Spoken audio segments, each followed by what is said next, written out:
In many cases, you need two column data or three column data. For example, you can see different research papers that have been published in two column data.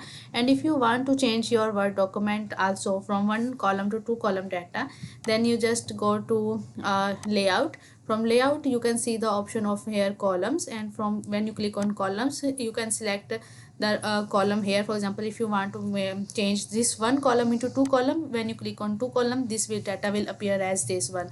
So you don't need to create a table and then copy paste the data into that table. You just go to columns and then select any kind of column. If you want to make it into three column, you can select three, whatever the requirement that you want to change.